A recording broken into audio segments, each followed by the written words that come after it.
morning. You can keep your conniving morning. When you been a corrupt in a bill, tell me morning. Now because your money done, you come with conniving morning. When you had your pocket full in a bill, tell me morning. Now because your money done, you hustle for tell me morning. Yes, morning, neighbor. Morning, neighbor, morning. Morning, neighbor, morning. Morning, I don't want you conniving morning. Neighbor, neighbor, joker. Neighbor, neighbor, joker. Neighbor, neighbor, joker. That's all the money that me walk for. A 2 pound note and a guilder piece. A 2 pound note and a guilder piece. A 2 pound note and a guilder piece. This is all the money that me walk for. I said money, neighbor. Money, neighbor, money. Money, neighbor, money. Money, I don't want you conniving money. Oh, Joseph. Guyana and Guyanese, at home and abroad. Tune in to Guyanese Morning Time, hosted by Kadaki Amsterdam, where the sun always shines. Guyanese Morning Time, the people call it Guyanese Morning Time. Rhythm, Guyanese Morning Time. Intelligence and knowledge run the front line. We go again, Guyanese Morning Time. The people call it Guyanese Morning Time. Rhythm, Guyanese Morning Time. Intelligence and knowledge run the front line. We go again. We rise up early morning watching Tom's TV, where wisdom and knowledge, yes, it is the key. Exposing corruption over land and sea, where the wicked politicians they try to trick me. Guyana is a land for everybody. With 6 races should live in harmony. There's one set of people getting aisle money. There's one set of people doing the thievery. Beep. Guyanese Morning Time. The people calling Guyanese Morning Time. Rhythm, Guyanese Morning Time. Intelligence and knowledge run the front line. We go again, Guyanese Morning Time. The people calling Guyanese Morning Time. Rhythm, Guyanese Morning Time. Intelligence and knowledge run the front line. We go again. This is a program that you all can see, sharing your views and your integrity. Like it, comment and share it all around. Pass it to your neighbor, safe and sound. A sad situation going on in this town. The voice of the people is getting trampled down. Out of the mouths of babes and sucklings, which has ordained me to sing. I sing Guyanese Morning Time. The people calling Guyanese Morning Time. Rhythm, Guyanese Morning Time. Intelligence and knowledge run the front line. We go again, Guyanese Morning Time. The people calling Guyanese Morning Time. Rhythm, Guyanese Morning Time. Intelligence and knowledge run the front line. We go again, fooling the people. You're promoting evil. Stop lying to the people. You are a part of the cycle. Stop fooling people. You're promoting evil. Stop lying to the people. You are a part of the cycle. I say Guyanese Morning Time. The people calling Guyanese Morning Time. Rhythm, Guyanese Morning Time. Intelligence and knowledge run the front line. We go again, Guyanese Morning Time. The people calling Guyanese Morning Time. Rhythm, Guyanese Morning Time. Intelligence and knowledge run the front line. We go again, they got Breakford, Bork and Mark Benchcop. David Hines and Kadaki Amsterdam. Sherrod Duncan, Nigel London. Normal Brown and Gavin Matthews. Big up Paslow, Port People Governor. Simona Brooms, Robin Simpson. Hampton Green and Winston Jordan. And yes, we can go right On and on, Guyanese morning time. The people calling Guyanese morning time. Rhythm, rhythm, Guyanese morning time. Intelligence and knowledge run the front line. We go again, Guyanese morning time. The people calling Guyanese morning time. Rhythm, rhythm, Guyanese morning time. Intelligence and knowledge run the front line. We go again. The relatives and friends of young Quindon Bacchus, they deserve justice. The family, the relatives and friends of our in Boston, they deserve justice. The family, the relatives and friends of Peter Headley, they deserve justice. And so when we say that Guyana is an apartheid state, we have the evidence to show.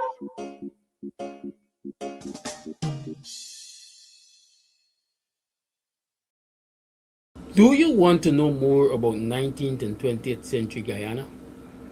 Then become a part of the Institute of Quick Skills Episodes in Guyanese History. It's an online 6 week course beginning on March 19th and every Wednesday from 6 to 8 p.m.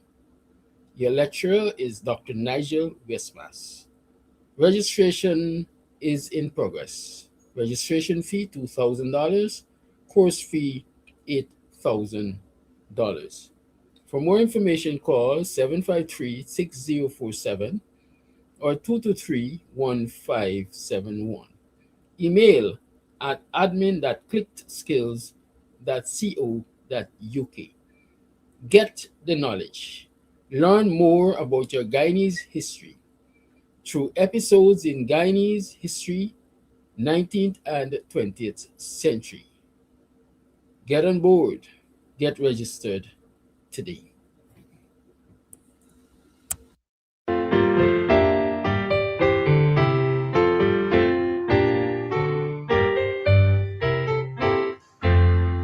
Marching towards the shining future, courage high, the past is gone.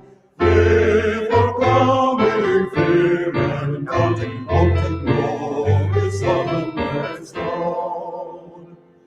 Through the storm clouds dark and glowing, through faith light and flash and flame, one republic of Guyana, glorify Guyana's name. Forward, forward, youthful nation, right with all the husband's might. May his strength forever grant to the strife unceasingly for right. From Guyana's base consummate to white surface takes the train. Build thy people, dear Guyana, strong, united, loyal, free. My Guyana, my Guyana, my Guyana. My Guyana, El Dorado, as the world away. In my heart, wherever I wander, memory enshrined thee. All my hopes and aspirations, all my longings, only tie everlasting bonds around us as the fleeting years roll by. My Guyana, El Dorado, my Guyana, time's unfolding and for my destiny, to redeeming lasting splendor over years and lost glory. And the glory of thy glory, for the long, long night is past. Oh, arise triumphant, glorious, from the ashes of the past. Oh,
Hey, are you morning?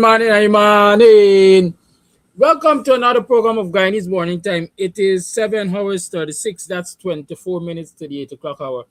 Those of you who are 8 o'clock workers, you should be on your way to work by now. Close to the office.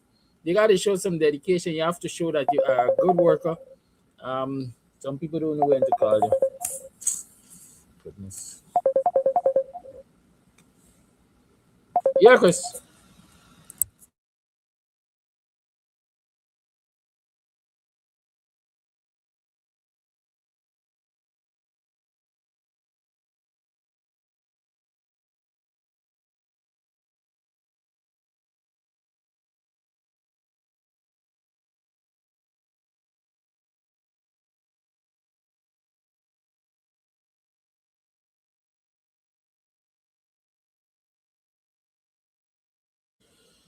Oh, yes, morning again, morning. Little things that strip you.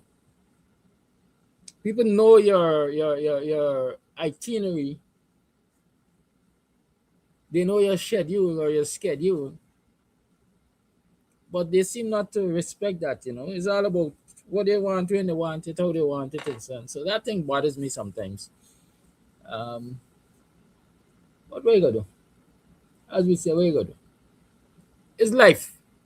How you been? How was it yesterday? How was it last night? How you doing this morning?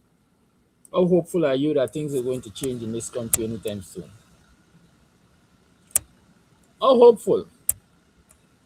How are you getting along with your resolutions, your short-term and long-term goals, and so on? Remember that we're talking about today being Empowerment Wednesday. So I hope I'm going to be able to give you some empowerment today, right? My watchword for today is forewarned is forearmed. Oh yeah, however you interpret that is you, right? Forewarned is forearmed.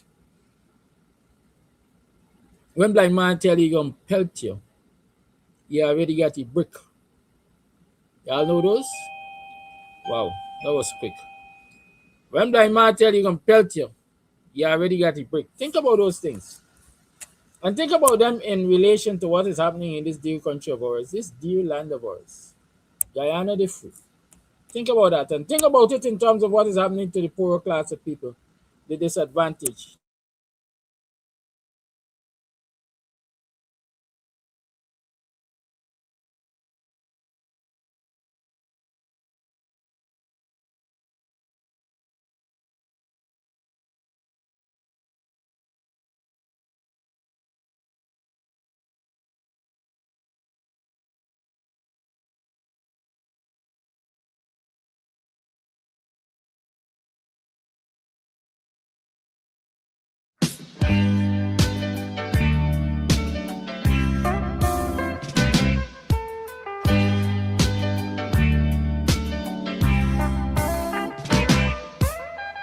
Got to find a solution to this pollution.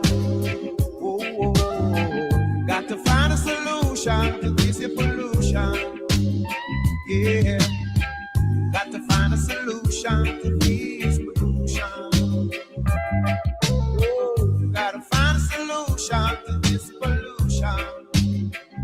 The poor man I feel let go out. The poor man I feel let here. The poor man I feel let go out.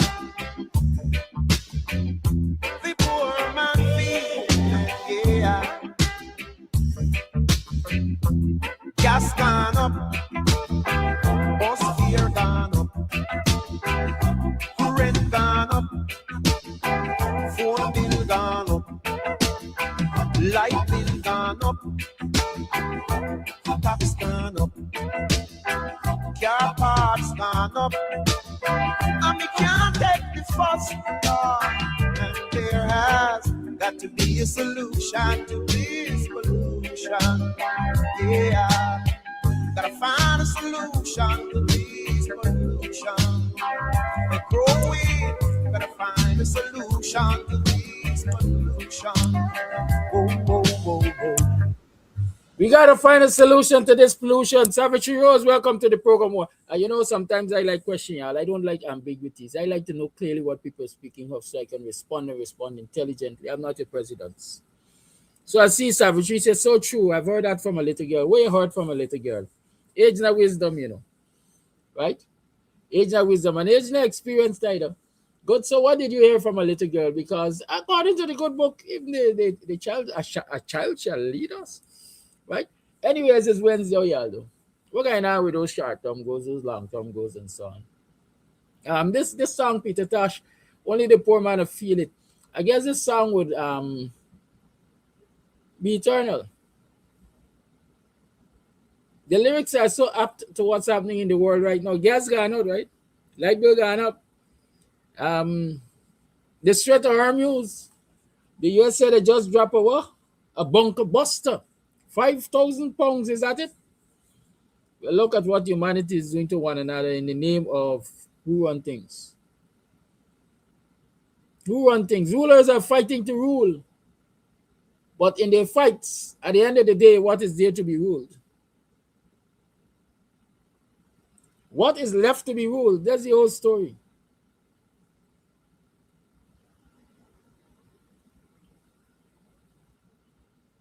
News is that the security chief of Iran has been killed. And of course, the Iranian military and government, if I can say that, and perhaps the people too, are like Hydra. Y'all remember Hydra? How many of you remember the story of Hydra? Right? I read a story of Hydra when I was in school. Hydra was a snake of 8 heads, I think. But worse than that, every time you cut off one head, it grew back. Y'all remember that story? Huh? A fearsome, multi-headed serpent-like monster from Greek mythology, dwelling in the swamps of Lerna, boasted regenerative powers, growing 2 heads for every one severed, and highly toxic blood and breath. Is that what you're dealing with in Iran? Because every time they say they kill a leader or somebody of importance in Iran and believe that the war is going to succeed, when they say the war gone dead, the war gonna stop, Iran gonna beg for mercy, it's like them Iranians now getting bad. Huh? It's like them Iranians now getting bad. So where are we heading? Where are we heading? What? 5,000, 25,000 Marines now landed in Iran, thereabout. They're going to clear the way for ground division and so on. More lives are going to be lost. More innocent, more poor people cheering and dead. Because it's poor people cheering for the greater part who find themselves in the military because in the case of the US, opportunities abound. You serve the military, you get scholarship and so on and so forth and so on and so forth. So you're dying for opportunities. But I'm sure we're feeling the pressures around the world right now. We are. It's 50 minutes to 8 o'clock. Today is the 18th of March. And so we've been advertising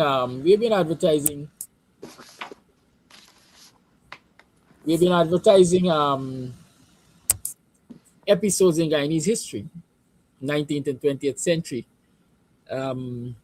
A program that is being offered online through the Institute of Click Skills. And your professor, they would be Dr. Nigel Westmas. So I took the time to invite him on this morning. So you can share with us briefly what really is the Institute of Click Skills, who is Nigel Westmas, and why people should really want to spend $10,000 to learn about episodes in Guyanese history, 19th and 20th century. That thing even relevant, right? So those are some of the questions that people might be asking. So, Dr. Westmas, welcome to the program. Let me share with the viewers quickly. Um, I mean, I know you because we have worked, you as an older person than I am, in the WPA. I came to the WPA as a teen, and I've always seen you around. And one of the things I know for a fact, I used to take time out to read your, I think that it was a Wednesday publication in Starbuck News, perhaps. Um, I can't remember if it was History Today, but definitely I know you were in the Department of History in the University of Guyana. And yourself and Toto Mangar used to do those pieces, I think also on the radio. So I can remember that. Much else I can't tell people. So it's over to you. Who is Dr. Nigel Westmas, and what gives you the credential, if I can call it that, to be doing this course, this program? Thank you, Kadaki. Thank you for inviting me to your program. I really appreciate it. I have been, as you quite correctly point out, associated with the University of Guyana History Department. And in those days, I would have both a radio program and an article in the Starbuck News. Years after that History Today program folded, I managed to write weekly on matters pertaining to history in the newspaper.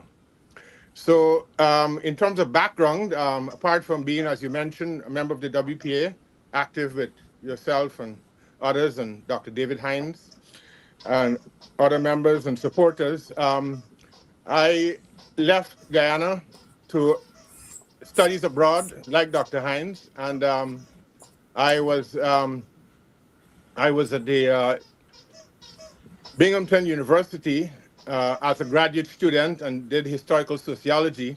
And then subsequently, I applied and I'm now at Hamilton College University in upstate New York, where I teach in Africana studies.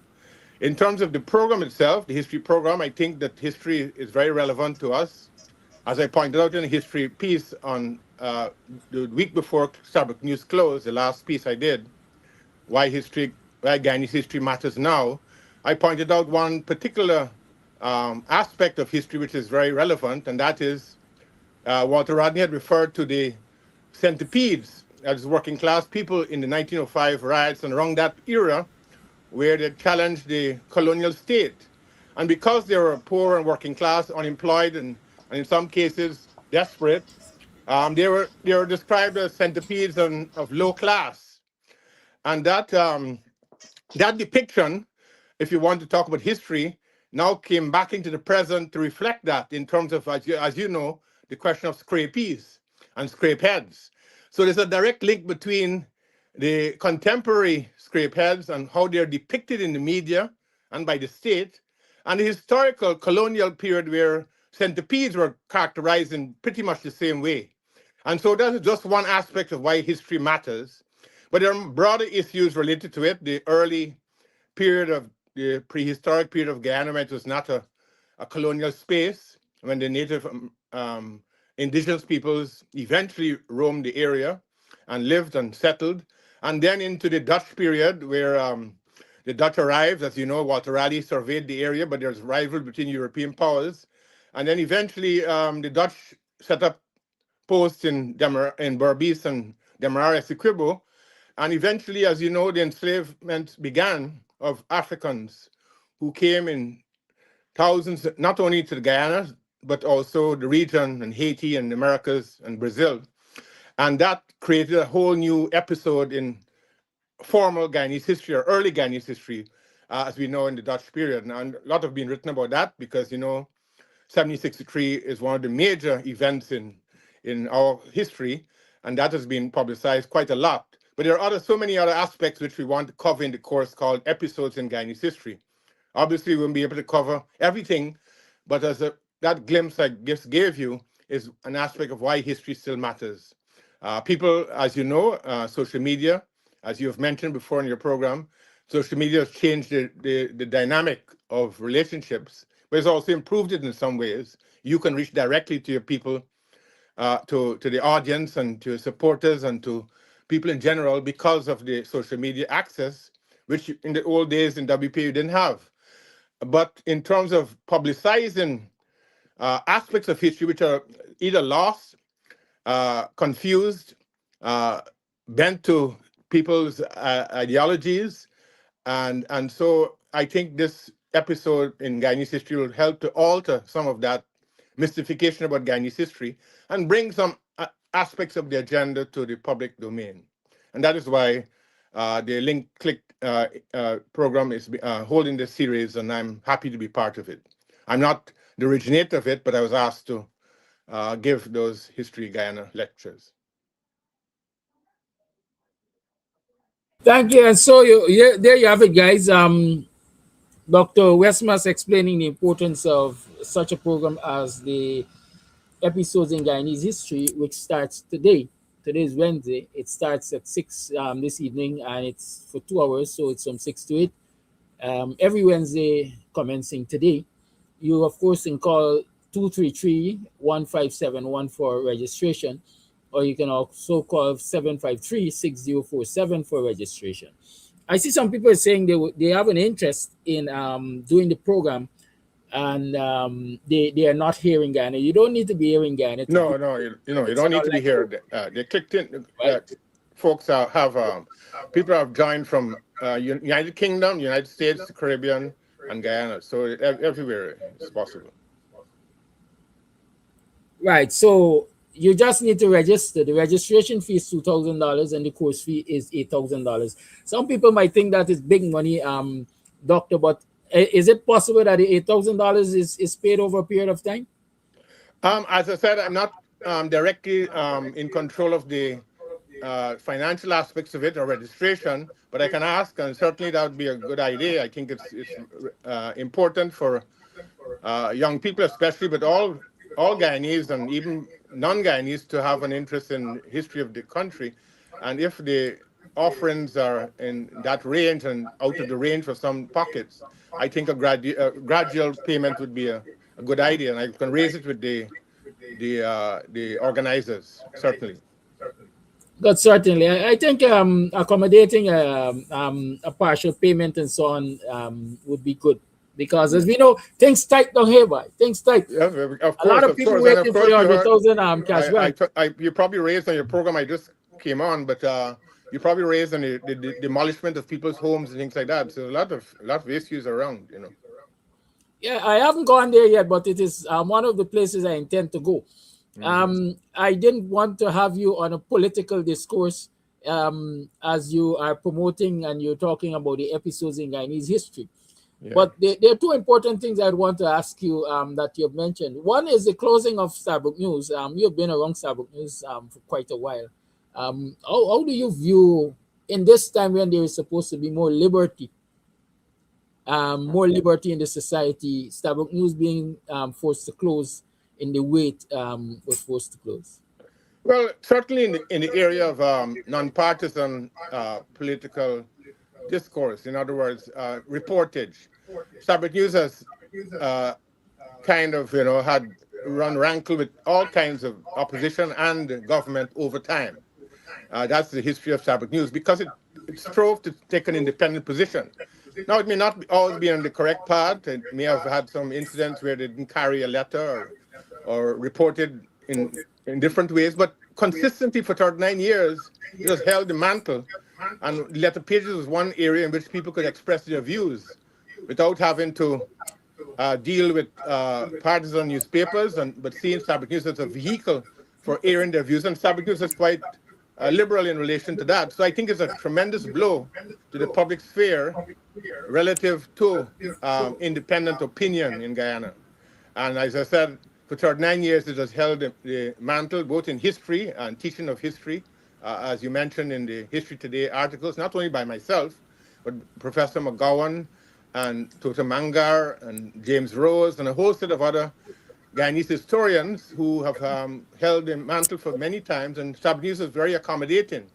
So as a I would say as a non-partisan, or strove to be a non-partisan newspaper, and held to that rubric quite efficiently over a long period, I think is a tremendous loss for the Guyanese society. Social media is around. There are many competing newspapers, but of course they don't have the leverage or the authentic voice that Shabbat News has, precisely because it did not support any particular regime over a long period of time, but tried to keep to the facts and the truth. And I'm not speaking only about the paper, the journalists who ran it represent a cross section of Guyanese society, and so that's a very important thing to make. That there's not any quibble on the fact that Sabbath News had the nature of the Guyanese society, and it also reported on the nature of Guyanese society consistently over that period of time.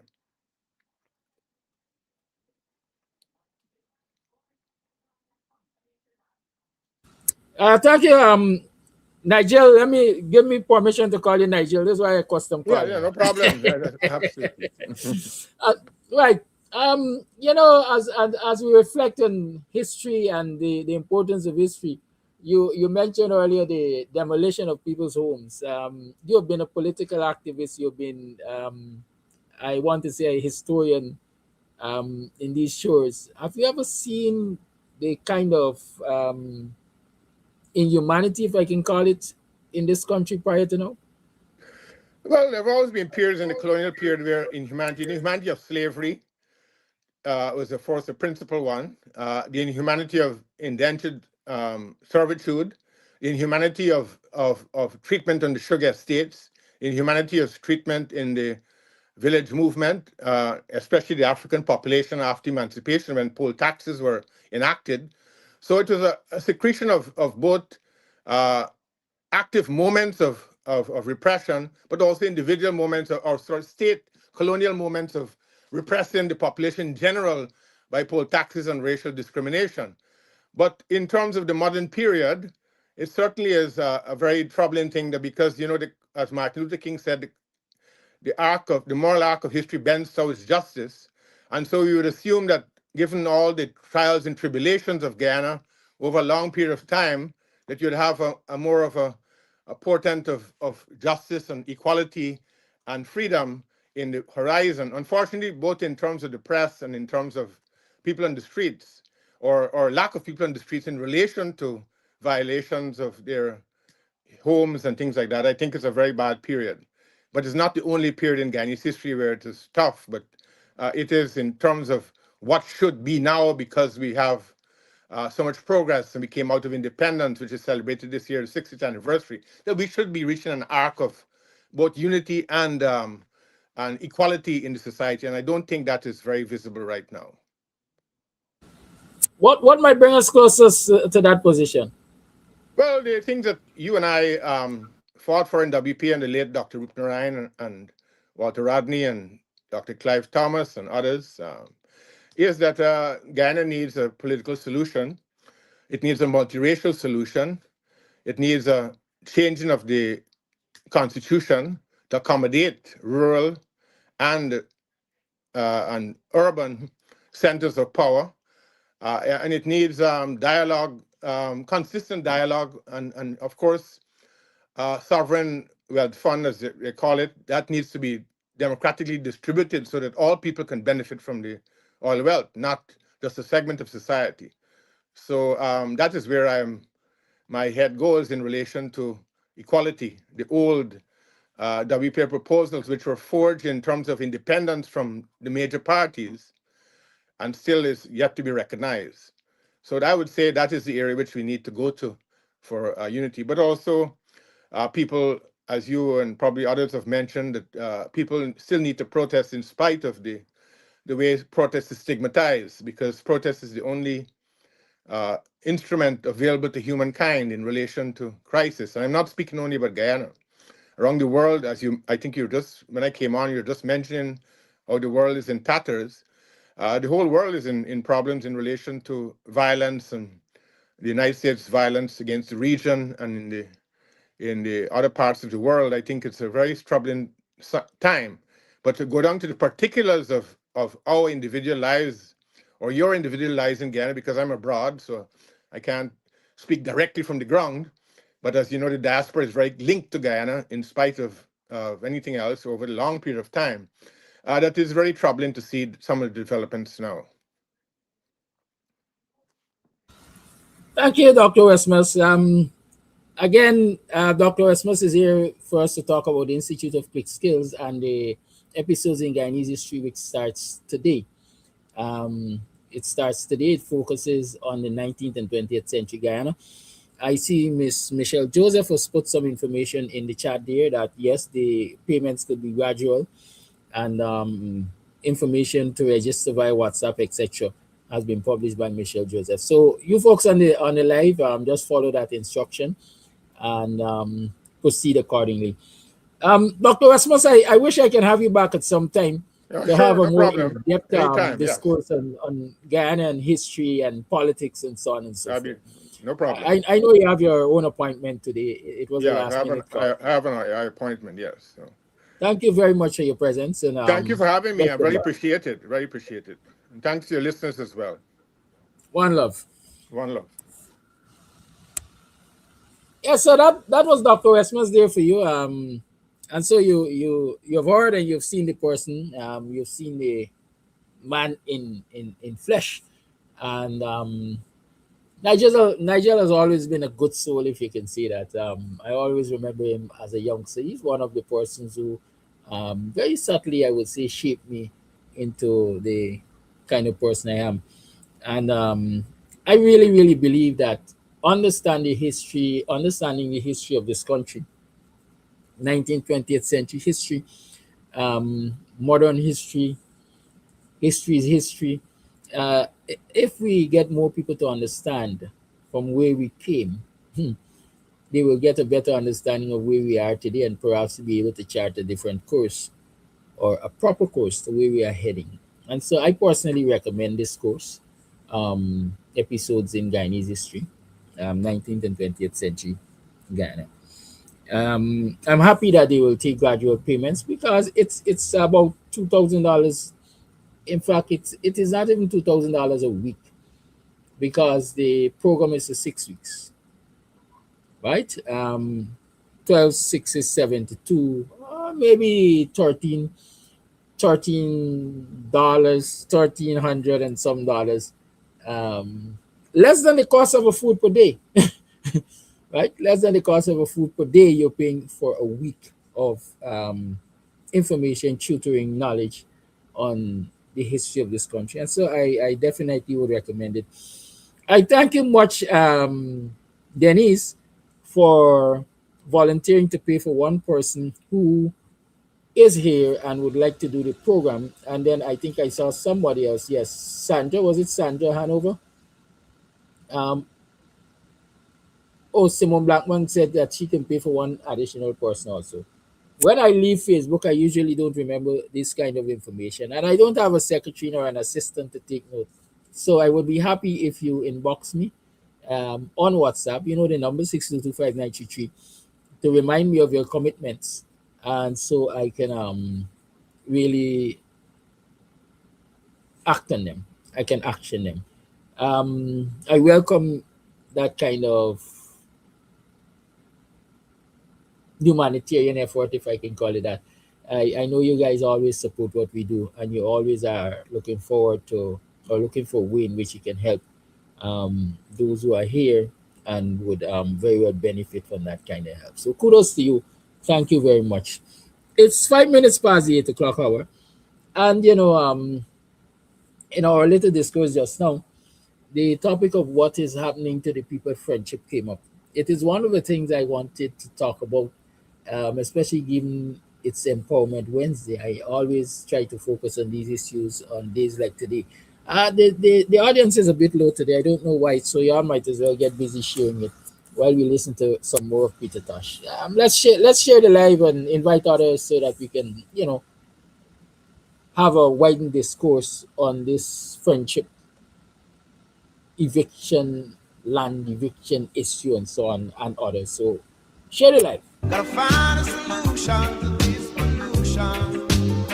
Only the poor man I feel, yeah. The poor man I feel, oh,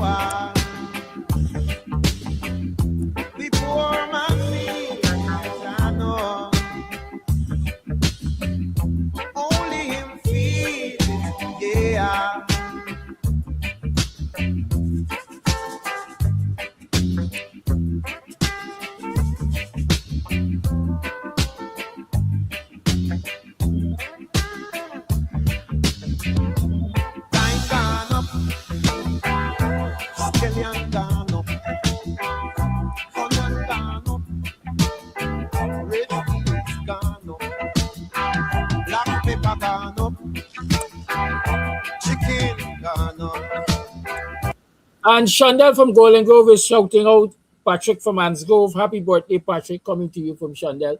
She's wishing you many, many more long years ahead with good health and wealth and all the Creator's blessings. And the parents them angry, cause the picnic them hungry.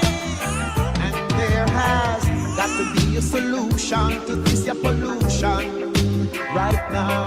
Yeah. Got to find a solution to this pollution. Promises won't help. You got to find a solution to this pollution. We got to find a solution to this pollution. And those of you who are looking for Easter bun, y'all call it cross buns. But the lady who operates Uniquely Centered say nothing is crossed about her buns. And so she's calling them Easter buns. And so if you're looking for the good old Guyanese taste in cross bun, you can now get it in an Easter bun. You can order from Uniquely Centered Catering, and the number is 613-3426. They're going at $700 each, and you will only get them by order. $700 each by order. Easter bun, or if you want to call them cross buns, is up to you. But they're Easter bun, and you can get them by calling Uniquely Centered 613-3426. I'm also reminding you that the Friends Group of Golden Grove is hosting this Saturday the Big People Party. The party starts at 9 o'clock, and you can get to the venue by going down President's College Road, Golden Grove, right? President's College Road is the southern part of the Market Road, as we like to say. So when you get to Golden Grove Market, you make a right turn down that road there, and you're going to find where the Big People Party is. Music is by DJ Lexus, one-man band, and of course, popular DJ and Lexus one-man band. So go down there and have a good time. And of course, I will not be doing myself a favor if I don't remind you that Twilight Promotion and Camps TV is hosting the Easter Brunch and Treasure Hunt. It's a big people affair, really, Easter Brunch and Treasure Hunt on Sunday, April 5th, because big people can have fun too. And so we're inviting you to come down for the cost of $5,000. You're going to eat at your leisure. You're going to drink at your leisure. You can get some good marby and sorrel and maybe some ginger too. Who knows? Right, but Sunday, the 5th of April, starting at 11 o'clock, is the Twilight Promotions and Camps TV Easter Brunch and the Treasure Hunt. Lots of prizes to be won, lots of games to be played, lots of fun to be had. And of course, those ladies who like to dress up in their Easter hat, and even men who like to dress up in their Easter hat, you might get a reward for having the best looking hat in the house. So come down, support the Easter Brunch and Treasure Hunt at Club Twilight on the 11th. On the 5th, Sunday, April 5th. And again, I'm encouraging you to buy tickets, buy tickets and support the thing. It's always for a good cause, always a worthy cause. Right? Good. Music in the house, of course, and there is supposed to be a surprise artist who will serenade you, especially ladies. So y'all come down. Those of you who are coming home for the Easter holidays, ensure you come and spend some time at Club Twilight. A beautiful environment, beautiful space, air conditioned and nicely put together for you. But so share the live. I see the numbers going up. Continue to share the live. I'll talk with you in another couple of minutes about that which is happening or has happened at Friendship, and which apparently will continue to happen around this country. We've been waiting for a solution to this pollution. Only the poor man I feel it, yeah. Only them I feel it, boy. Only the poor man I feel it, yeah. Only him I feel, oh, only the poor man I feel it every time. Only the poor man feel it, yeah. Only the poor man I feel it, yeah. Only the poor man will feel it, and the poor man will continue to feel it until the poor man decides that he's going to do something about it. Right? Only the poor man will feel it, and the poor man will continue to feel it until he decides that he's going to do something about it, or until his leadership decides that they want to and will do something about it. That's my position. Yesterday, we started talking about the same land issue and dispossession and displacement and so on. And I share with you the personal information in terms of this lady in the village who's always going around and claiming people's property and so on. And the most recent I heard is that she's planning to occupy a piece of the Amsterdam property. I share that with you. And I said that my sister, having heard that, was saying to me that she's going to fence the land. She's going to put a fence across the land. And I told her, no, don't. Leave it right there just as it is. Let this big bad wolf come on it and say she's going to occupy it, and I will gladly take lockup for her. A lot of people message me after the program and they say, Mr. Amsterdam, let better judgment prevail. Stay focused. Don't let people send you down a road that you ought not to walk. My terminology. Don't let people cause you to lose your freedom. But I want to say this to y'all. Losing your land, losing your homestead, losing the comfort of your family is losing your freedom, is losing your peace of mind, is losing your right to peaceful coexistence. And so I'd rather stand up for something, stand up in defense of what rightfully belongs to my clan, and be incarcerated for it, let the world see. Then lie down, roll over, allow people to take it from me, allow people to rob us of our inheritance and what belongs to us, and live in a prison of dispossession. It's same freedom of losing. It's same freedom of losing, but understand this. If I dig too lashing the person that come to occupy my land, and I get locked up for it,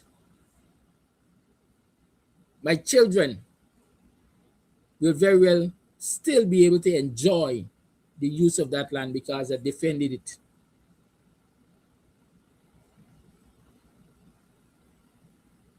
But if I roll over and allow somebody to take it from them, or take it from us, then I'm imprisoned for the rest of my life, knowing that what we should have been enjoying the fruits of, we can't enjoy the fruits of, because I was not man enough to stand up and defend it.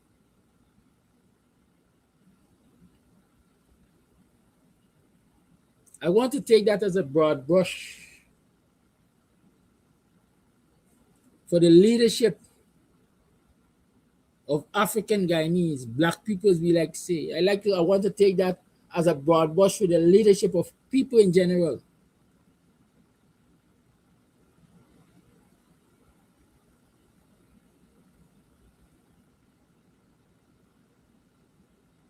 Leadership of households, leadership of communities.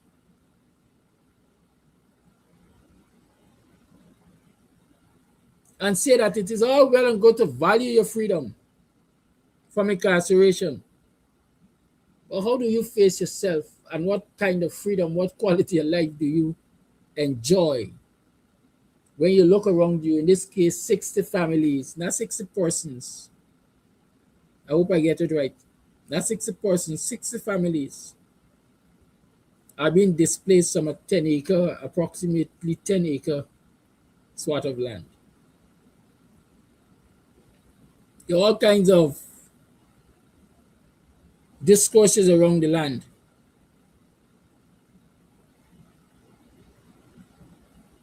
I saw the quote-unquote current owner produce a title that was issued in 2022. I hope I get the year right again. 2022, just about 4 years ago. Just about 4 years ago, but there are people who have been living on that plot of land for way more than 4 years, 14 years plus on that plot of land. Do I have a problem with the owner of the land? No, I don't have a problem with the owner of the land. I have a problem with how people are being treated. Yes, definitely I have a problem with how people are being treated.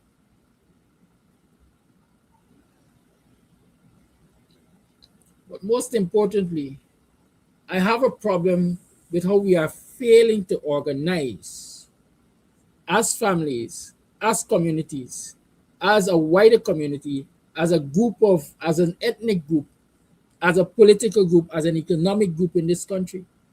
I have a problem with that. I have a serious problem with that. Because it is that failing which has left all of these loopholes for our people to be taken advantage of. It is that failing on our part that allows others to treat us like scum of the earth, to treat us as though we ain't got no right here.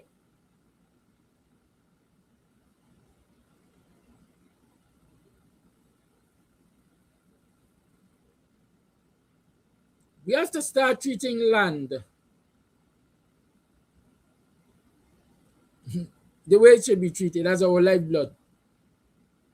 If you ain't got land, you can't produce. If you can't produce, you can't eat. And so when people taking away land from you, it means they're plotting your demise. And if you want to live and live long and you want to survive, then you have to be prepared to defend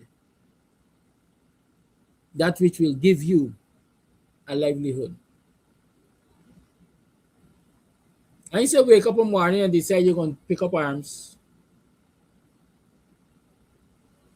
No, I didn't say to do that.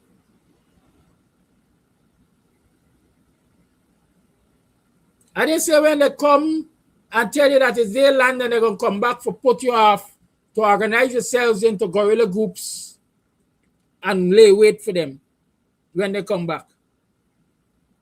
I didn't say that. Maybe those are options, but I didn't say that.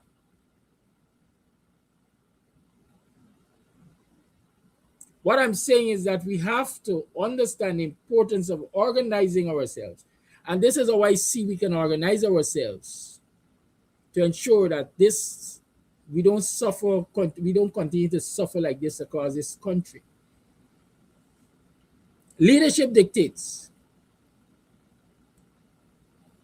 that if they got 60 families or 60 individuals on a plot of land at the back of Buxton,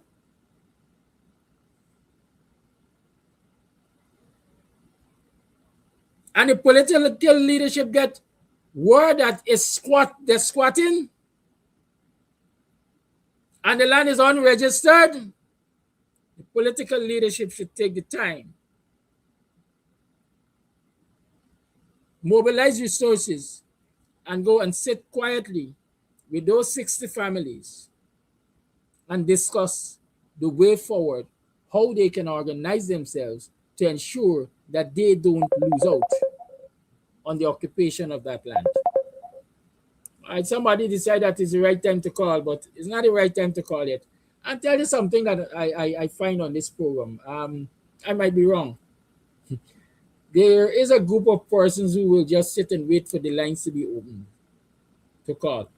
Sometimes they don't join the program from the beginning to listen, They just know what they want to talk about and they call when they assume that the lines are open. That's just an observation on my part. I hope that wasn't one of them. Right? But we have to start to take, we have to start to make preemptive strikes. Let me call it that, to use Trump word. We have to take preemptive action if we're going to protect our people from this continued dispossession.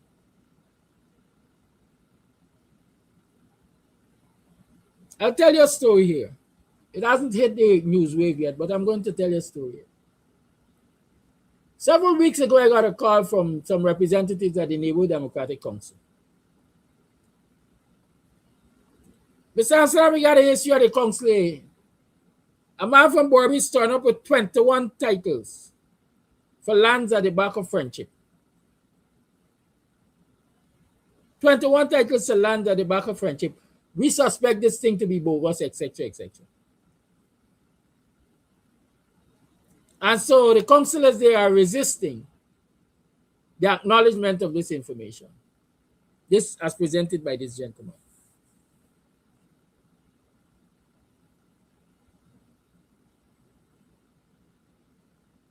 Normally, when you hear about titled lands, it ain't got nothing to do with the NDC.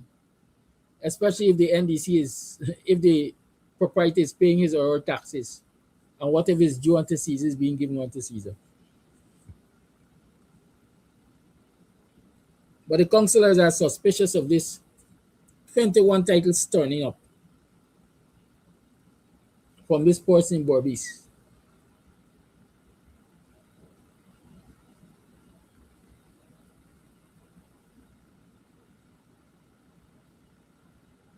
My position was simple. Before you start losing your marbles over this issue, do research. Do research. Land registry is supposed to tell you where those titles originate. Land registry is supposed to give you a history of the existence of those plots of land. As far as back as the first owner, who first owned it? How did it change ownership? How many owners did it change to get to this person?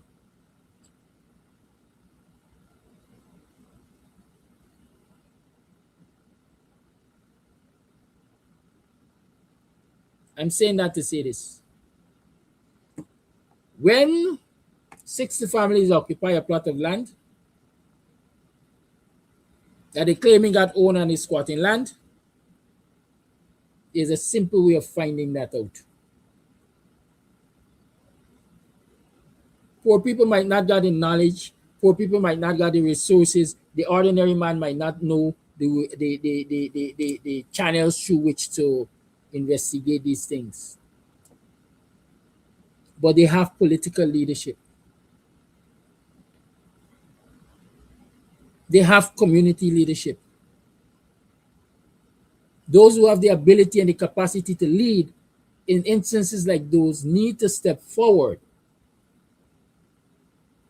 organize the people, do the necessary investigation, and take the requisite next steps to ensure that 10 years, 20 years, 50 years, 30 years down the line, they don't suffer what the people at Friendship are suffering today. And this is not rocket science. Mr. Amsterdam is not you're such a brilliant man. No, Mr. Amsterdam is such a brilliant man to come up with this. This is no invention. I've lived it, I've seen it. And those who want to acknowledge it will acknowledge it. A lot of prime lands on this East Coast, alongside the railway embankment especially, are lands that Indo-Guyanese squatted on the advice of the PPP. When the PPP was in opposition, the PPP advised the people to occupy lands alongside the railway as embankment. As a matter of fact, any way they find vacant lands. And so while Forbes Barnum and the PNC was leaving those lands as reserves for road expansion, etc. The PPP in opposition was telling the people, occupy them land.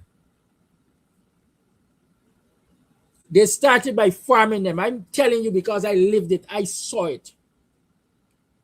Those people traversed the East Coast, and another area I can point to you in the city of Georgetown was the Lamar Embankment. The Lamar Embankment. Eventually, they moved those shacks there because it had become like a real shanty town. They moved them and they allocated, the PPP moved those people and they allocated lands to them. But they knew why they were there. And they used the need to regularize and clean up and facelift that area and so on as the justification for allocating them lands elsewhere. But back to the East Coast Corridor. Back to the East Coast Corridor. Those who perhaps my age and older would remember that all along the railway embankment, you used to have the cash crop farmers. They knock up some wattle fence, etc., and they farm. And the law of the land said what? After 11 years, I hope I get the number right because that is the number that has stuck in my head over the years. After 11 years of occupying a piece of land on this store, then you can apply for it through prescriptive right.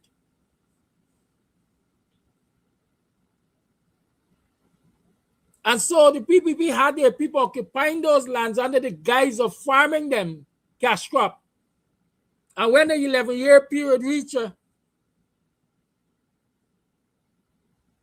they were mentored to go and apply for prescriptive right for it.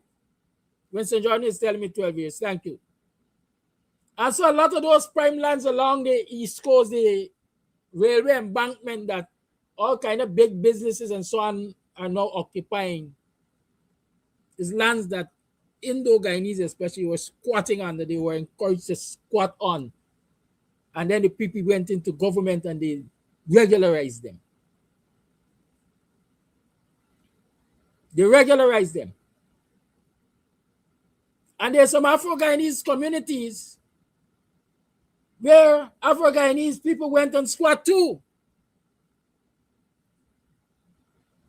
But check the history. Up until now, those lands have not been regularized.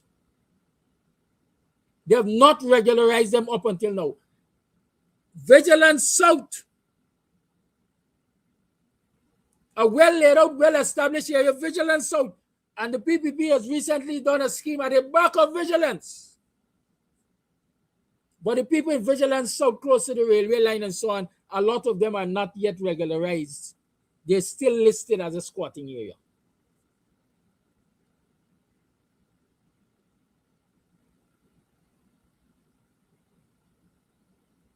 Land is being used by, it has been used and it is being used and it will continue to be used as a tool of oppression in this country for Black people especially.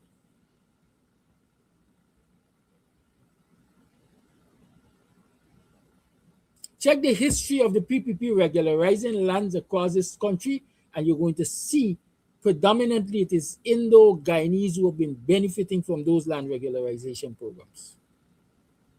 And the ERC could come. Because I'm going to say it again. When I talk about ethnic divisiveness, if you want to call it that in this country, it is because the PPP is dividing this country ethnically. And so until the ERC is ready to deal with the government dividing the country by ethnicity, they could talk cheese about what I talk. It doesn't bother me.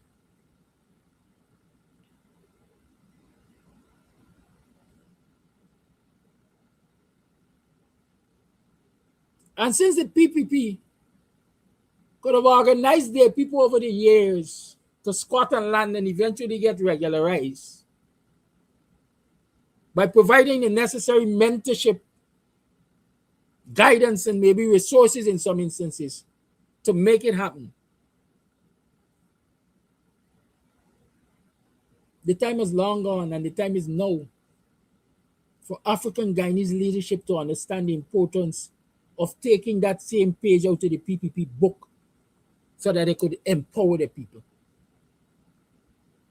I don't know the history of the London Friendship. I simply don't know the history of the London Friendship. But I know if this person is saying they got title to this land 4 years ago, and the people who were occupying the land 14 years prior to that, and 14 years and more prior to that, it means that at some point in time, the opportunity existed for those people to be properly organized, to take the proper steps to secure the occupation of that land.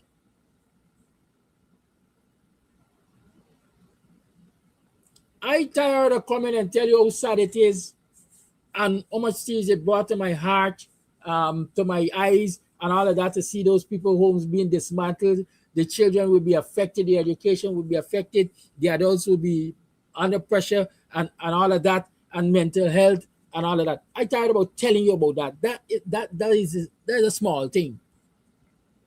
That is avoidable if we organize ourselves to deal with situations like these. I said to somebody, I can't say it. I can't say it on the program. All I'm gonna say is forearmed is forearmed. Forewarned is forearmed. When blind man tell you pelt you with brick, you don't get the brick. And so the only way for you to defend yourself is to get brick too. Either you get brick or you move out the way. Which one benefits you? Get brick too or move out his way? You gotta weigh that. The time is now. I said before, as opposition, we got to behave like we in government, and we have to organize our people, even in opposition, so that when we in government, they know that their business is going to get fixed. I'm tired of shedding a tear. I'm tired of commiserating with people. I'm tired of hearing after the fact.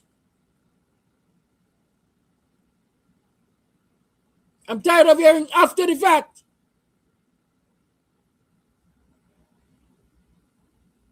I want us to be preemptive.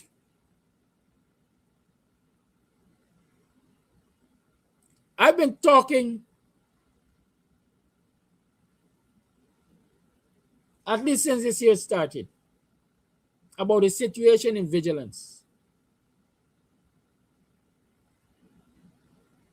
The non-regularization of those people in vigilance who have been there since I was a boy, while regularization and land allocation happening all around them.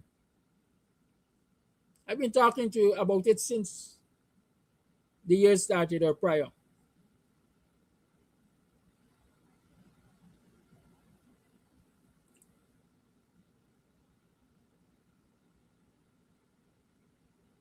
I can't say that I've seen or heard of any other person, any other political leader in the Afro-Guyanese community going and sit with those people and say, well, I hear Mr. Sampson, I'm talking about this situation. I'm here to hear from you what that situation is and how we can deal with it.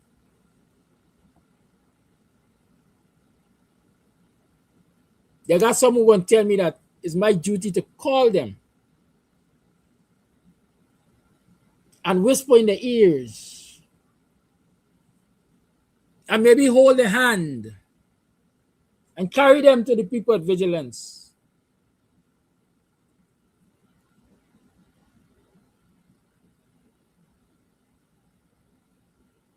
But these people will tell me they got the same intellect as I have.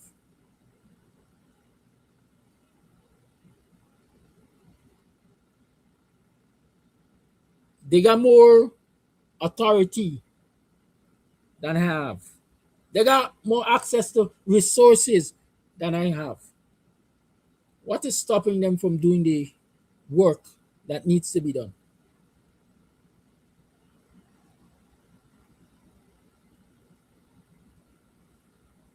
Again, I'm saying this. Our politics has to change. It can't be shake hand and skin teeth. It can't be lamentations. It has to be grounded in serious organization of our people on the ground. It can't be sit back and wait for wind to bust. And so they're going to realize that wind bust and they got to find a political home. And so they're going to bring the tails back to what is now the coalition or what is now the other opposition party. We have to dig our heels in. We have to do that work to give them hope and to show traction so that they're going to turn up.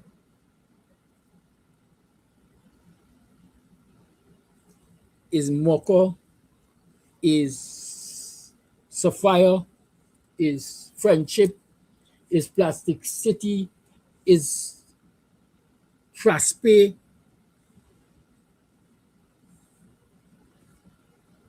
What else are we waiting for? What are we waiting for?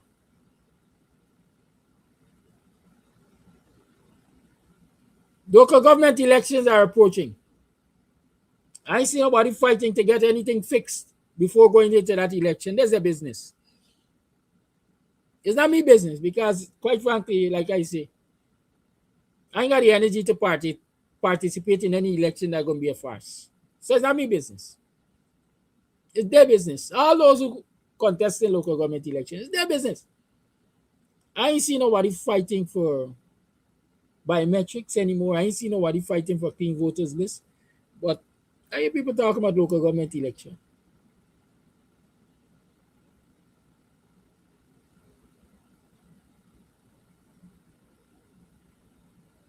Why not be in the communities day in, day out, explaining to the people the importance of that local government authority in the area? Because who controls the local government authority in the area also controls the land distribution in the area, at least some lands. Like Buxton Falls, for example. The place that has the largest block of land resources in the Buxton Falls NDC is Buxton Friendship.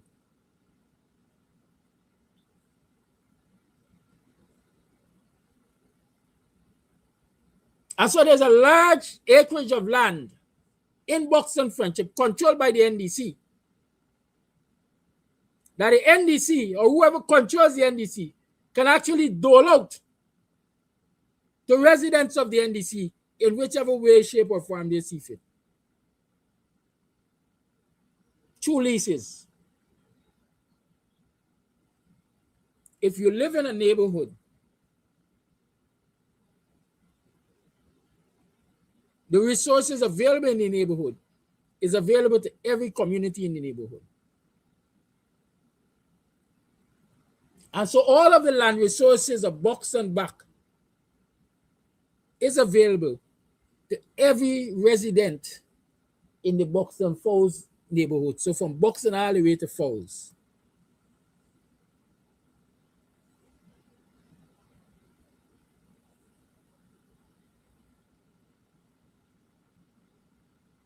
Do you understand?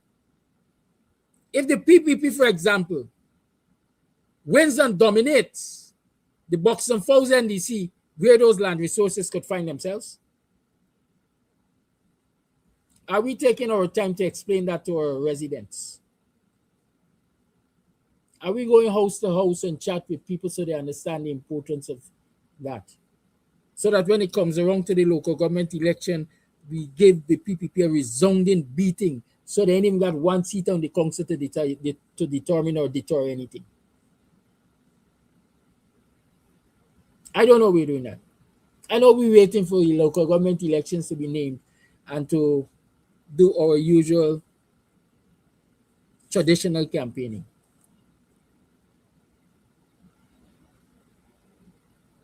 Y'all say what y'all want about me. Because I know they got a lot of people to say what they want about me. But I'm saying it again. Our politics has to be different if we really and truly are serious about liberating, especially the African man in this country, and protecting them so that they don't find themselves at the periphery of this society.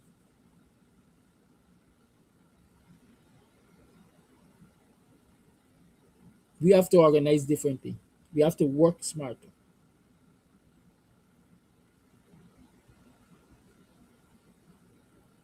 We might not like what the PPP does and how they do it, but the lessons in what the PPP did, and how they're doing it. You have to adapt their style, at least for some matters. It's 70 minutes to the 9 o'clock hour. The lines are open.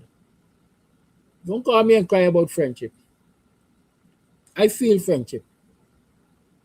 Tell me how we're going to ensure another friendship doesn't happen. That's what I want to hear. Call you on.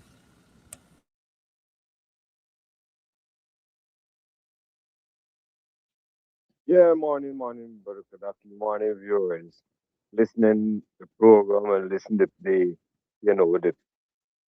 feelings, listening the way how you feel, with how you're talking and thing. And it's only right in giving my contribution that we got to call, I'd like to call on our black brothers and sisters, the family of our black brothers and sisters in the police force to talk to talk to your children, talk to your father, talk to your brother, talk to your sister, because we got to look at this thing as a ethnic thing, because this thing only this oppression only pointed to one set of people, black people, and these racist Indian leaders, and I want to make it clear, Indian brothers and sisters, Indian people in general, y'all ain't got nothing for black people. We don't need nothing from y'all because y'all have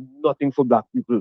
We want what is ours from a wicked system that 90% of y'all the support.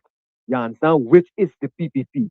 A bunch of racist men and women inside of the government.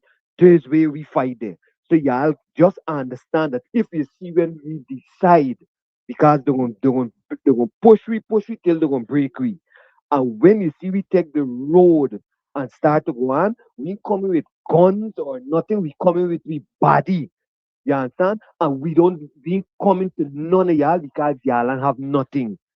And I assuring y'all ain't got nothing for we. So we are coming for nothing for y'all. Because this thing is very much this government overdoing. They're overdoing. A from Ali mother, they're in with this not a let this with people a close relative to his there. That see they in business and them kind of thing, and we got to stop with we don't want nothing we should collect you do one with you and when you talk, you got to be killed, you got to be this and that, them kind of thing.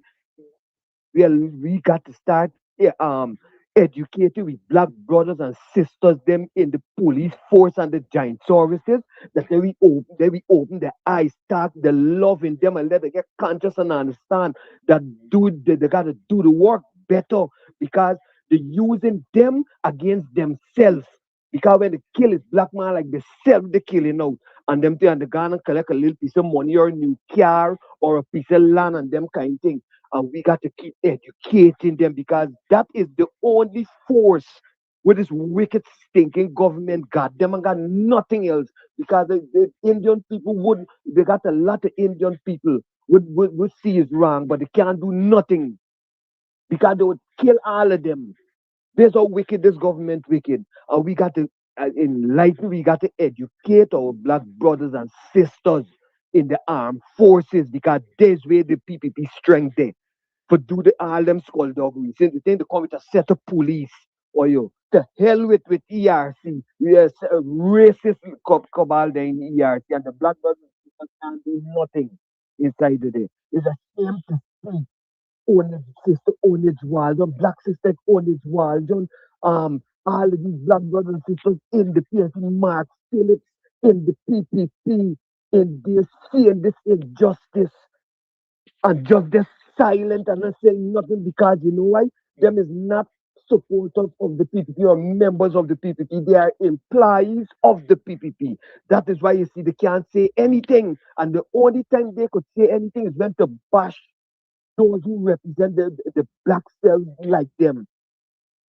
Never in Barnum or Greenland time you would see such an injustice to Indian brothers and sisters. Never. And because they're using us against ourselves, they're getting away with murder. They're getting away with murder. It's really using against yourself. So I would like to use this time to really educate and talk where you see the police and them coming, we got to talk to them and let it get conscious what and everybody let it go. It's time that it's done and open their eyes and see this is a takeover, it's an ethnic takeover for stay in power. This where these people going on with. We ain't got guns or nothing going with body. We start educating one another, educating with black brothers and sisters. Them let Clifton Akins' guilt start eating you out because he's still alive, so he get a conscience and he could eat you in the right way. Errol Watson, everybody, we talk to them parents, them loved ones, and let we know that we got to come together. This thing is and going on easy. This racist cabal and going on easy. We don't want nothing from Indian brothers and sisters because they have nothing for us. We want always we own in this system here. So when you see we taking the road, Indian people don't feel no way. Indian brothers and sisters don't feel no way because the fight is we and for everybody. All we want is equal rights and justice. All we want is equal rights and justice. Look, Zulfikar Mustafa son, look all of them barefaced thief. Look from the president right down barefaced thief. And when you talk, we got to get killed for the well, kill we and done the story. These racist dogs were there inside of the barrels, jacked you and everybody. Never Grange or Borno would ever do the let the talk anything and they're killing we babies. Oh blood clad. They're killing out we babies. The baby can't even sing the band from the song them. And we still got to like people we got to OBI. Because this is racism from this government. It's racism. We black brothers and sisters them inside there. They can't say nothing. Can't say nothing, Mark Phillips, and then can't say nothing. He talk about white mouthing in thing. Why he can't talk about Guyman games, Guyman guy stock, Mars games, all them things going and then he talk about white mouth inside there. We gotta start calling it out on loving wife and let them know we hurting. Miss Phillips and Miss Phillips' children, Miss Mark Phillips' children, we hurting. Talk to your husband. Racism going on here. Racism going on here. When it's wild, you know, your eye sister and see what's going on. See what's going on. They're using y'all against me. What's going on in police force? Just see what's going on. I just see what's going on. Eh? Then in the name of development, y'all see the take over. We are one none from we are one killer. Do not know, but we got to stand for we right. And they using y'all against us to kill us out. And y'all go God do that and y'all go feel in the shame. Because in the end, as Mayor Motley said, we gonna be as with the thing name in your own country. With the words you use. You know, we cannot in the old country and this where they going now with this racist dog with name by Jack Johnny from Ali. Hot fire upon them. Hot fire. We gonna bring we brothers and sisters together because we don't want nothing from no race. We want everybody live nice. And we gonna bring we brothers and sisters together. Blessed man.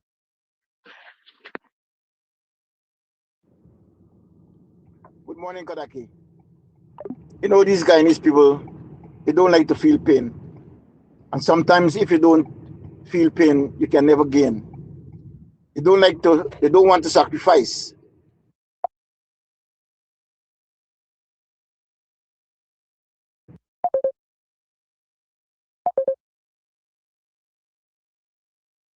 You know, it's like if you plant a tree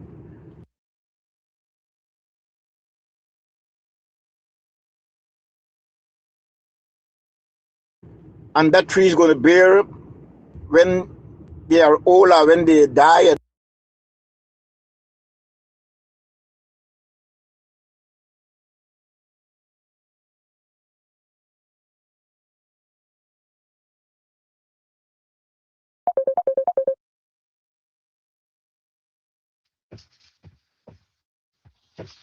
Morning, Kadaki. Morning, listeners. Every time I see land repossession from people in Guyana, from black people in Guyana, it takes me to South Africa.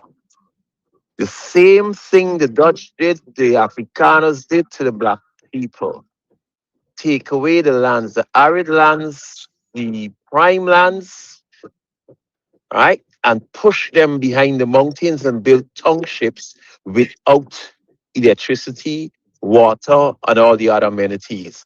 Same thing is going on in Guyana.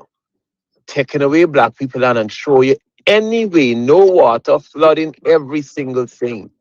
It's the building of an apartheid system. That is one of the tentacles. Take away the lands, make them depossess them of the lands, and that is one way of attacking them economically. And that is building in kind of people you need to pay attention. Right now, Ramaphosa in South Africa got land reclamation without compensation. Do we want that to happen to Guyana? Because it's not an easy thing. That's all I have to say.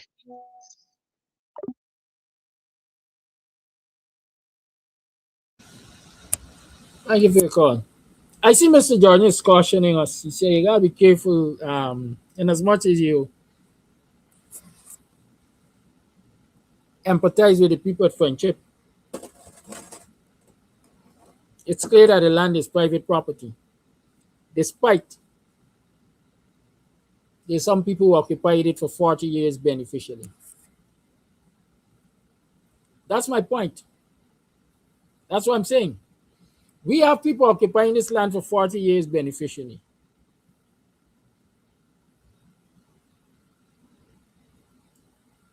Nobody then got a vision to sit with these people and say, we recognize you on this land.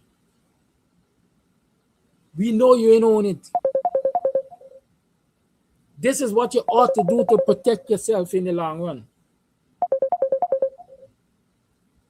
None of us got the foresight to provide the guidance to ensure that when push comes to shove, these people can be secured in the occupation Hello? of the land. Call it on. Mr. Amsterdam? Am I on air? Okay, I'm Asher Lee. I'm calling from London. And you know of my piece exactly. And the problem we have with friendship land, from what I understand from my mother, that every person that has a section at the front part of friendship, you have another lot corresponding to it behind gate, and then you have section 1, section 2, section 3, and you have a portion of land corresponding with that first lot, right onto the polder which goes to the conservancy. So the NDC should not touch that land. That is private land owned by the ex the liberated slaves.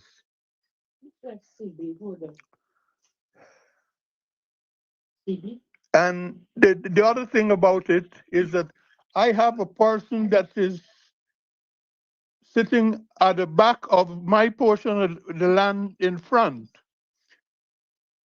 I was paying for taxes for that before my cousin died, but they took over it and they purposely paid the taxes on the first day of the year, so you could not. They're trying to take the land by prescriptive rights. The last time I was there, she moved the paling towards to take off piece of the front of the quarter share. I told her that she can't do that, but she had her grandson come cussing and saying about how his grandmother worked hard, and she was given a portion of land that she gave to the church. And now, she grab onto this land, and because I'm not there, she has her daughter living there or her granddaughter. And that's the way those that want to take over other people's land. I hope I am explicit enough to give you enough information about land that Friendship particularly. Thank you, Asha. You okay? Take care. Yes, I hope you stay tuned. Right. This scholar here is has detailed basically what he is experiencing in terms of land ownership in Buxton Friendship in this instance. I know the gentleman personally. Um, I don't know about his sibling offspring. I don't know um, what relations he has in the country and so on and so forth. But obviously, this person that he's complaining of is taking steps to, as he said, claim land that rightfully belongs to him because he's out of the country and so on and so forth. I issued this word of advice last week to persons who reside overseas and have lands in Buxton, Friendship, anywhere around this country, as a matter of fact.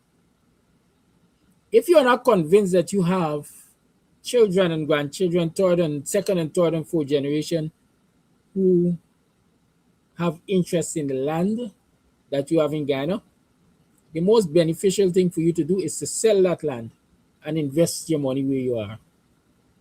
Invest your money where you are. Because a plot of land, I have settled in the US or UK or Europe. I settled somewhere outside of Ghana. And I got a 10-acre plot of land that I'm paying taxes for in Guyana. Really and truly, for me, it's not an asset. It's a liability. It is only taking money from me because I'm not getting anything off of it. I don't have a rental property on it. I don't have a farmland on it. I don't have anything on it. It's there, and I'm paying to maintain it for 40 years, 50 years, 60 years. And I have to be fighting people off of it ever so often. I have to invest money to fight people off of it. The logical thing to do or to ask yourself is this land going to best serve my interests in Ghana and I am in Europe? Or if I were to sell this land, the money that I can get from the sale is going to best serve me where I am because I can invest it. Whether it is I acquire property where I am, or whether it is I invest it in shares or my children's education or something, but I can invest it. And so you know that you've gotten value for your land, as against you holding on to a piece of paper and tell yourself you got land, and when you come, you find out that somebody been paying the taxes for the last 12 years, 50 years, and they have claimed prescriptive right of your land, and so you stand to lose corn in us. My advice to people is, I mean, I can't tell people what they need to do with their stuff. People got sentimental value and all of that.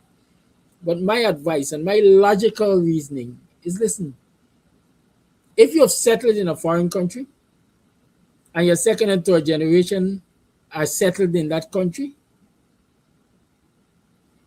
dispossess yourself. Sell out what you got here, unless you are sure that somebody has an interest in returning here, and invest that money in improving your life and livelihood where you have settled.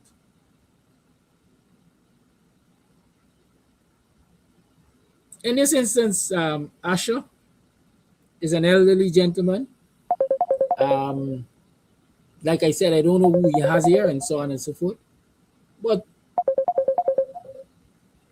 with the judicial system in this country and so on, if Asher has to get into a legal fight over the land, how frequent is he going to travel to have to attend court to deal with the land issue? Sell it to a relative, pass it on, invest the money. That's my advice to anybody who have done an assessment and determined, well, I see no point in holding on to this land again.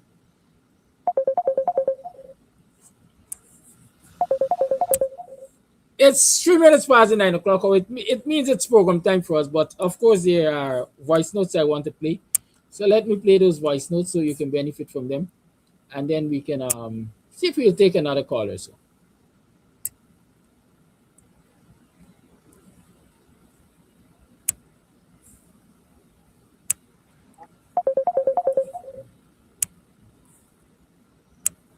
Mr. Kodaki, good morning. When the callers them call in, ask them to be, don't talk too long because the people waiting to make the contribution too. Now my contribution today is, when we get in the land, we complaining, crying out, and all these kind of things. You see what happened yesterday with them people? Everybody crying out, complaining. First thing first, Black people children, I talking for me, Black people. It's not no racial, nothing. Black people children, you get up and go and apply for your land. Because there's a problem with Black people. When you see about housing, if you see the Indians how they line up for get land and housing. Because you know why they care, they want the own thing. You understand? But Black people children just sit down waiting for mommy dead, daddy dead to get a house or a piece of land. No. But I said, this is a child that got your own. Get up and get.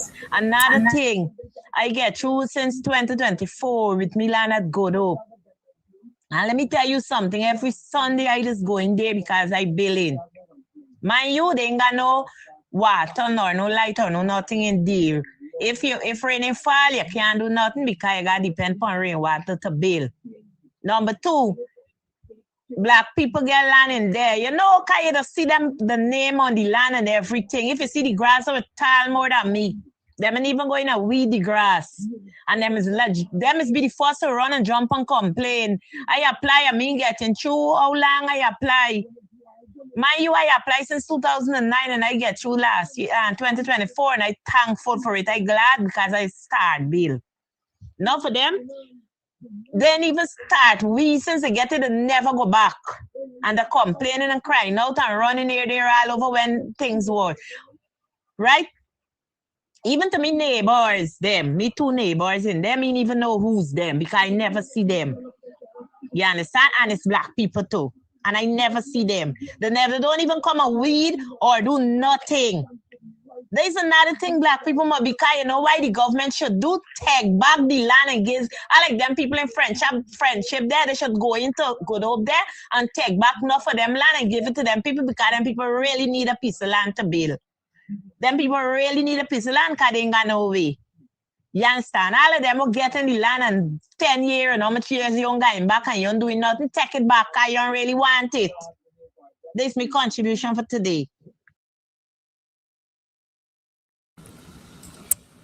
I respect the contribution of this individual, but let me say this. Sometimes we can't behave like the ostrich, the proverbial ostrich, and put our head in the sand and pretend that everything is all right. The average Guyanese being allocated a plot of land can build can build a house on it in 10 years. Cannot build a house on it in 10 years. I'm telling you that.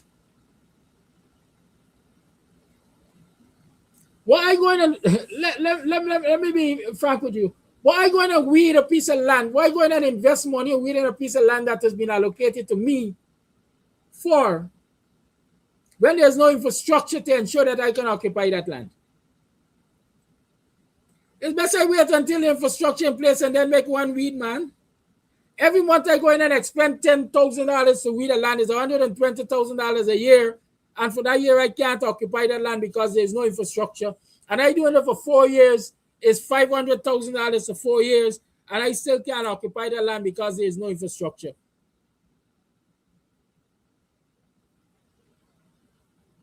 When infrastructure is in place and I can occupy it, it's best I spend one money and clean it up and then get to doing my work on it. That's my position.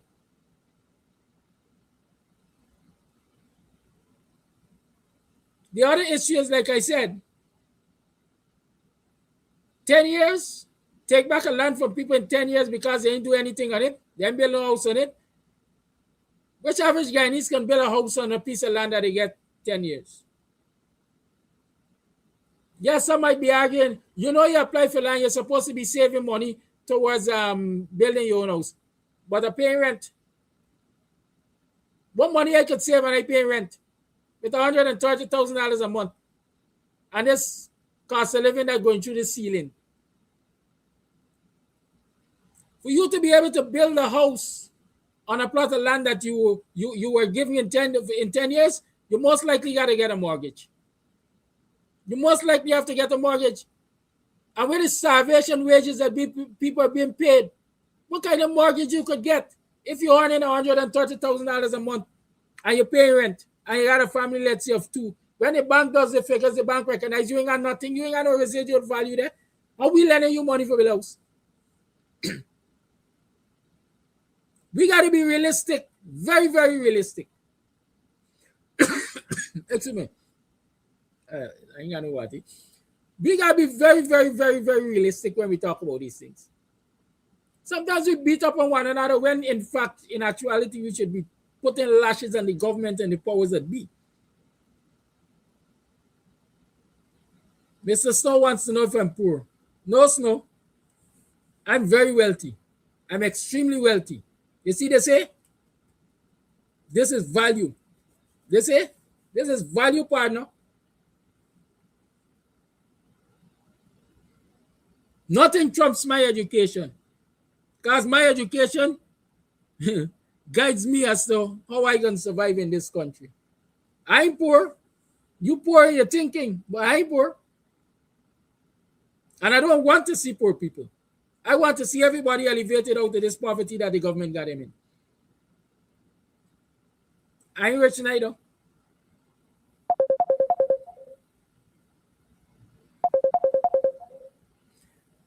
Yes, as I was saying, sometimes, and there's a problem, we don't analyze things. I would say sometimes we don't analyze things and we don't see it through the lens of reality. Right? Asha is calling back. Yes, as I was saying. Asha. Yes, Kadaki. I just wanted to comment on what you said about selling. Now, I had an old cousin, Esmond Ford. I was walking with him to go to visit my parents' grave. He said to me, the liberated slaves were more intelligent than their educated offspring. I asked him to explain. He said the liberated slaves worked, pooled their money together, buy land, divided it equally amongst themselves, making place for schools, burial ground, and everything. And their educated offspring sell the land. When you own the land, you own the country. When I was about to buy the second property in my street, I was talking with a cousin. I said I needed a bigger house. And he said, "You need another house." I said, "Cousin, what do you mean? I need a bigger house because the family is getting big." He said, "Indians don't sell what they have, they buy something else." And that gave me the impetus for buying my second property. I bought that for 78,000. Now it is nearly £1 million value. There's nothing in selling to buy. You keep buying, and your children and your grandchildren would all profit from that. That's all I can say at this moment. I don't want you to leave. Yeah. I like this discourse. I want to ask you this question. I don't want you to, because some people might take it as disrespectful. It's not intended to be disrespectful. Who do you have here in Guyana to utilize that plot of land that you raised on the program this morning? Now, what I'm thinking right now, I was admiring the shorts that Dr. Hines wear. And I thought it would be nice to have a factory that turns out those things. And I'm thinking of putting a factory on that land, and we can have somewhere that turns out that quality of wear. We could call it Camaraderie Enterprise. All right. You think about that. Okay, I get that idea. But let me ask you this question. Who will man the factory? Well, That is a good question. Let me explain why I'm asking you this. Because maybe because I know you, right? Yeah. I know you're an elderly person. Yeah, well, I know that you have let me finish, please. I know you have the intellectual fortitude. You got a thinking power. You got a dream. But at the end of the day, there's somebody that has to power this dream. There's somebody that has to nurture this dream. There's somebody that has to do the work. I do not think, forgive me, you have the physical strength to bring what you're talking about into fruition and watch it grow. There must be a second generation, a third generation, or a fourth generation that has that interest if it is going to succeed. If you don't have that human capital here in Ghana, then again, I'm saying my best advice and my thinking would be dispose of the land, get the monetary value, and invest it where you are, where your second and third generation are, and have interest in building something. I understand that. But who can tell that my third generation would not want to come to Guyana when they see the assets that are there? That's a conversation for you to have with them, Asha. You can tell that. No. For instance, no. I might have the dream and everything else. Can someone like the WPA have an organization that can create these enterprises, etc.?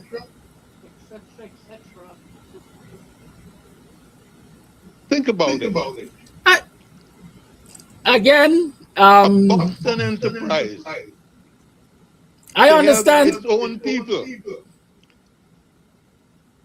we got to stop looking around for people helping us. We've got to help ourselves. The whole eh, thing from our foreparents, they cooperated, they divided it equally amongst themselves. We're looking too much at other people.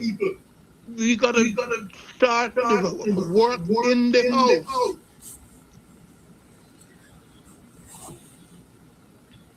I I put that open for anyone to comment.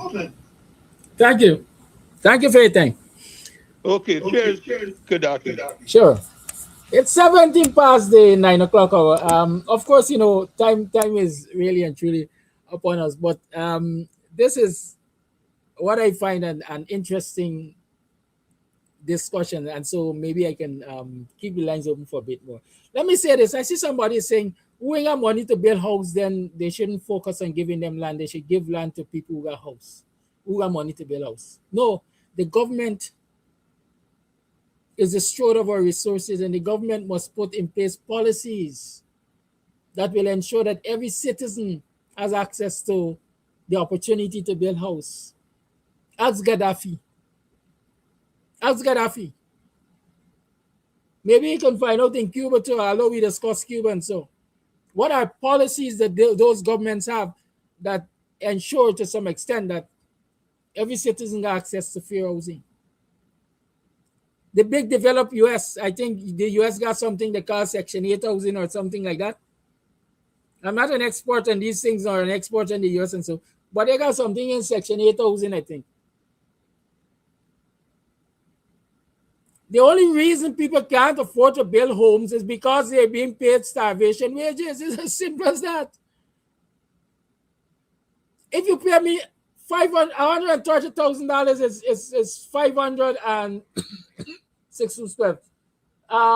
65 US, I think.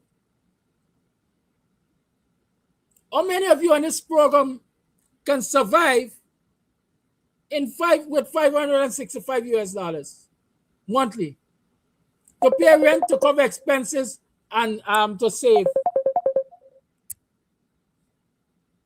Huh?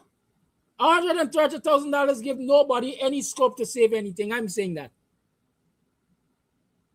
And if you're going to build capital for acquisition of home, whether by construction or purchase, you have to be able to save.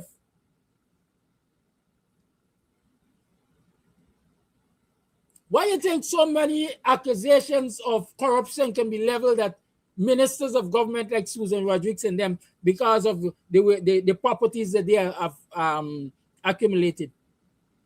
Because even when you stack up their wages and salaries, their salaries and allowances to the acquisitions, you know it's impossible. Excuse me. You know it's impossible. I think I kill him a throat, but I'm gonna try still.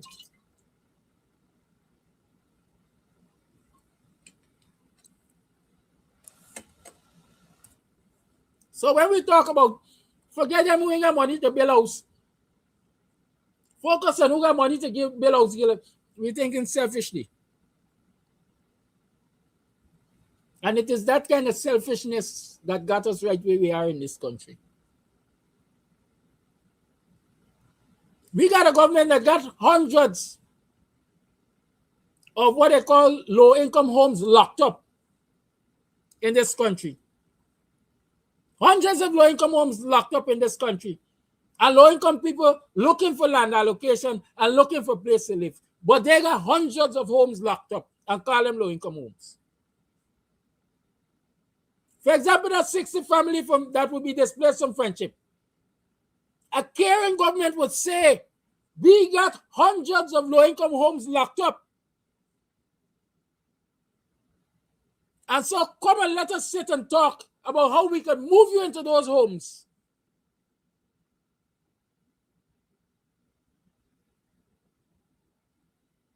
And how we can help to lift you out of poverty eventually.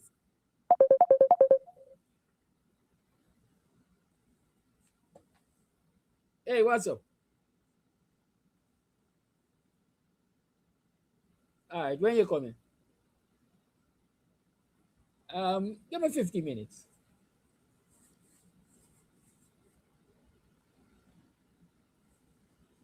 I'm gonna call you, but I know if you can come right away. Good. Yeah, that is how you prove yourself as a government that has care for your citizens. First, one to push cooperativism. First, one to push cooperatives. A lot of people can tell you that they got their homes through cooperatives. We don't push cooperative in this country. The PPP, every step, every minute, every opportunity they get, they try to break the backs of housing co-ops to push them off of lands that they occupy so that those who got money to build houses can go and build private development. We should be pushing housing cooperatives. Because if you're able to eliminate the construction cost, the labor cost of constructing a home, you're making it easier and much more possible for that homeowner.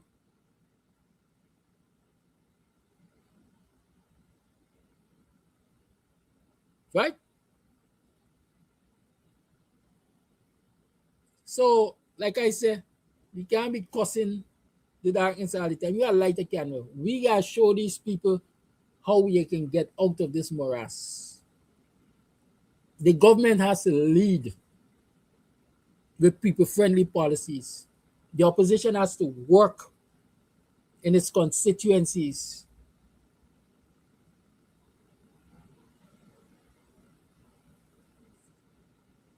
Why you gonna get hundreds of hours locked up on people punishing folks? Like, for example, I read from an agreement to sale the other day. Why you know that there's a land crunch? Let me say, you know there's a land crunch, a land shortage, a land crunch, land tourist, whatever you want to call it in this country. You know it's challenging for people to build homes in this country. And you're going to allocate a plot of land to a family member and say, only a one family dwelling could be constructed on this land. Why not say to that family or that head of the family, a great idea. Why not pilot something to show that 2 and 3 families can live on one plot of land by building duplex and quadruplex and so on? I think the Granger government was encouraging people to do duplexes. But no, the contract, the agreement to sale say only one family dwelling must be built on this land.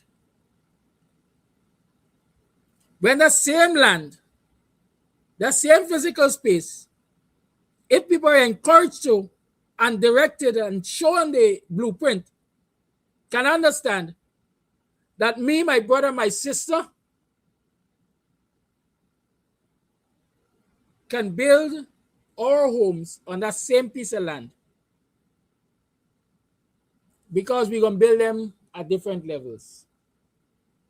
I going to take your low flat, you take, what I say, ground floor. I going to build on the ground floor. You going to take the first floor and you're going to take the second floor. And so we can pool our resources together and we can get a home that will accommodate 3 families.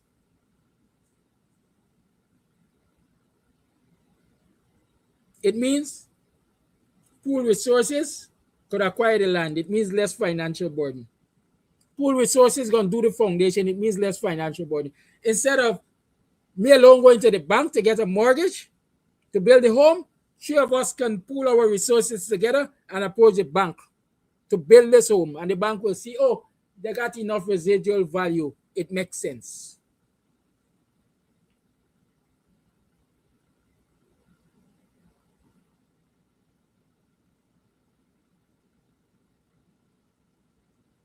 Our leaders in leading. And when I say our leaders in leading, they're talking about from top to bottom of government. And opposition is part of government. I know y'all would like me to play your voice notes, but it looked like I got to stop without playing them. Let me see. Karaki, blessings and good morning, my brother. Blessings to our listeners from the four corners of the globe, to our listeners from the diaspora. Karaki, I have a message for the PPP. Karaki, with all the money that they have and with all the money that they're stealing, who enriching themselves, Karaki is two things that money can buy. It can buy character and it can buy health. So they could thief as much as they want and they could do as much as they want. But everything in life have an expiry date. God sees, He knows, and He plans everything. So let them feel well then. It do have a God. It have a God. And watch and you see how things will work out for all of them who feel well, they sitting on a throne. Kakaraki, I am out and listening. Have a good one.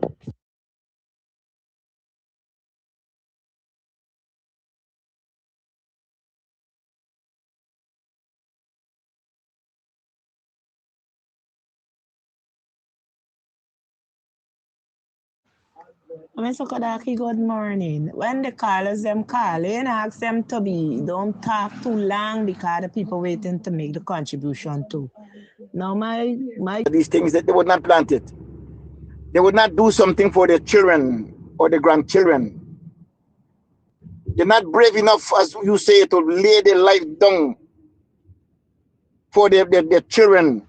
They wouldn't do that, But they allow these people to come into the home and stand up there and take out all this stuff, destroy their home. Come on, man. You think that could happen in the Middle East? It could never. No gun was fired, no machete was passed, no fire, no at hail. You understand me? Were thrown upon these people's face. You understand? Just stand there and making noise all the time. You understand me? They have to do something. Out of evil cometh good. And it is time you guys show some example. You understand me? Show example. Look what happened. It come out to be that probably the documents were kind of bogus. You people, man, listen, man. Flash Gardens right when you say fire. You understand me? You got what is happening now in the Middle East? What is happening now with Iran and the US and Iraq, and Israel, is because talks break down. You got to resort to that. In the Bible days, they had killing people fighting with sword and shields and horse and all these things, because mankind is not easy to control. And you sit down just leaving everything, leave it to God. God is in control. You people are going to, listen, man, you people are going to find yourself in some difficult days ahead if you don't pick up yourself and do something. Forget about waiting for the fruit to bear for you to reap. Leave it there for your children to reap it. Bye. That's a wrap. It's 9:30. That's a wrap. I have to go. I trust we educated each other on this morning's program. I trust we stop being sentimental about things. I want us to be realistic in our thought processes. Otherwise, poor man gonna continue to feel it. And poor man gonna continue to advise on actions that will ensure that poor man continue to feel it too. Like, if they can't build in 10 years, take back the land. Oh boy. Y'all have a good day. Peter Tashi.